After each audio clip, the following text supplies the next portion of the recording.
Halo semua, kembali dengan Div ini. Kalau sebelumnya kita bahas NR200 dari Cooler Master, kali ini kita bahas case mini ITX lagi. Ini adalah Akla A4 Pro, case ITX yang terbuat dari CNC aluminium. Yuk langsung aja kita bahas casingnya.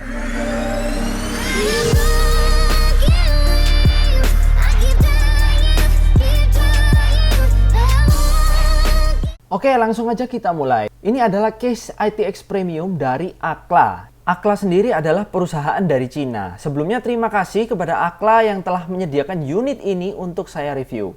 Seperti yang kalian lihat, case ini adalah case yang sangat premium. Bahannya terbuat dari aluminium CNC yang sangat presisi. Kelebihan dari mini ITX ini adalah bentuknya yang mungil. Di sini kalian bisa melihat dibandingkan dengan case NR200 yang sebenarnya sudah mungil. Dan ukurannya ini adalah setengahnya dari NR200 dengan hanya 9,9 liter. Itu sih benar-benar kecil banget. Tapi jangan salah, meskipun bentuknya mungil, di sini kita tidak mengorbankan hardware sama sekali. Dari Aklanya sendiri sudah mengatakan kalau panjang GPU yang bisa masuk di case ini adalah 330 mm. Dan udah saya coba sendiri, GPU saya adalah 24 cm dan masih ada sisa untuk SSD di bagian sampingnya. Yang saya suka juga adalah desainnya yang sangat simple. Kedua sisi pintunya terbuat dari satu lembar aluminium yang tebal. Bagian depannya juga terlihat sangat simple, hanya ada USB Type-C, power button, dan LED indikator. Case ini tersedia dalam dua warna, oxidized grey dan oxidized white. Dan yang saya punya ini adalah oxidized grey yang mana warnanya sangat-sangat cantik.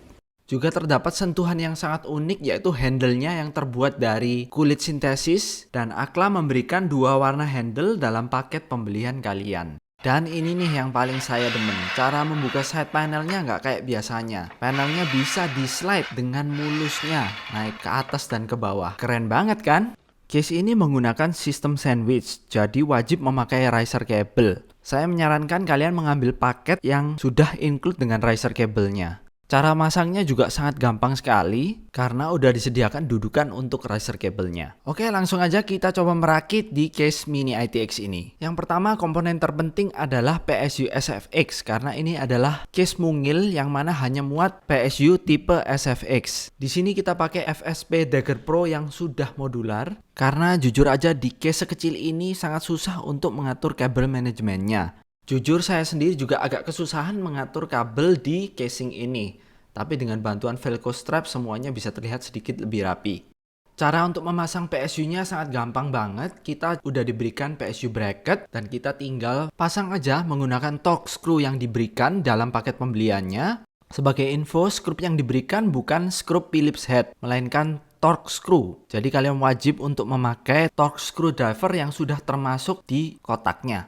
Torx screwdriver ini sangat berguna karena banyak sudut-sudut sempit di casing ini yang tidak bisa kalian akses menggunakan screwdriver biasa. Kemudian untuk CPU cooler kita memakai CPU cooler low profile dari ID Cooling IS50X. Karena dalam casing ini hanya bisa menggunakan air cooler saja. Sebenarnya bisa sih menggunakan AIO, tapi kalian harus nambah lagi top headnya. Kalau enggak, kalian hanya punya pilihan low profile cooler saja. Bahkan tower cooler pun enggak akan bisa masuk di sini. Untungnya Akla memberikan opsi untuk kita untuk melebarkan GPU atau CPU-nya. Jadi kalian bisa mengubah posisi rangka di case ini. Caranya juga cukup mudah, kalian tinggal pindahin aja skrupnya. Untuk memasang CPU cooler dan motherboard pun saya rasa lebih mudah di case ini daripada di case ATX biasa. Hal ini dikarenakan case ini sangat kecil dan bentuknya yang udah modular. Semua panel di casing ini bisa kalian lepas, baik itu side panel ataupun top maupun bottom panelnya. Bahkan front sama backnya juga bisa dilepas. Untuk menginstal CPU coolernya pun sangat gampang karena bagian belakangnya bisa kalian akses dengan mudah. Dengan CPU clearance yang sampai 7 cm, tentunya kalian nggak akan susah untuk mencari CPU cooler low profile seperti Noctua ataupun Cryoric C7 semuanya bisa. Selanjutnya kita berlanjut memasang GPU. Di sini saya menggunakan dua GPU untuk mengetahui performa case ini. GPU yang digunakan adalah GTX 1060 dan 1050 Ti. Mengingat case ini sangat kecil, di bawah 10 liter, tadinya saya berpikir bakal susah banget untuk memasang GPU besar di sini. Ternyata nggak juga, masangnya bener-bener gampang banget. Jadi saya memberi 2 jempol untuk masalah GPU di case yang sangat portable ini. Kalau GPU panjang aja masuk, apalagi yang pendek, pasti nggak ada masalah. Bahkan kalian bisa menaruh 2 SSD di sampingnya. Untuk memasang harddisk juga tempatnya banyak banget. Kalian bisa naruh sampai mungkin 4 atau 6 harddisk. 2,5 ya. Cuman ya itu tadi, sudutnya sempit-sempit. Jadi kalian masangnya wajib pakai screwdriver yang ada dalam pembeliannya. Untuk harddisk 3,5 sebenarnya bisa di case ini, cuman saya gak nyaranin karena sistem ITX itu gak cocok pakai harddisk 3,5. Soalnya jadinya bakal berat gitu, padahal harusnya kan ITX itu portable. Lagian mending kalian pakai GPU 3 fan aja, sayang gitu kalau malah dipasangin sama HDD 3,5.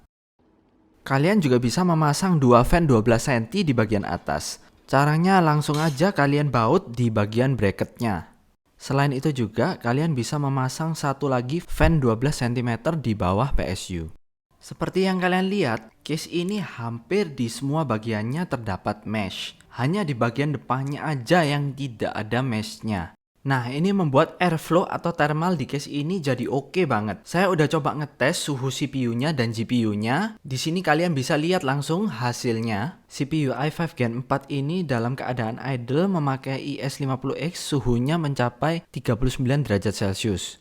Sedangkan dalam keadaan full load menggunakan benchmark Cinebench R20 mencapai 74 derajat. Ini cukup adem kalau saya bandingkan dengan memakai stock cooler di mana suhunya itu kalau full load bisa mencapai 84 derajat. Kemudian saya tes kedua GPU menggunakan benchmark Unigine Heaven dan ini adalah hasilnya. GTX 1050 Ti dalam keadaan idle hanya 30 derajat saja, sedangkan sewaktu full load suhunya mentok di 62 derajat. Kemudian untuk GTX 1060, GPU yang lumayan powerful ini cukup panas. Dalam keadaan idle suhunya 45 derajat dan sewaktu full load suhunya bisa mencapai 71 derajat. Oke, jadi itu tadi semua hasil thermal yang saya dapatkan dari hasil tes. Secara keseluruhan saya bisa bilang thermal system di case ini sangatlah baik. Tidak ada suhu yang terlalu tinggi sama sekali.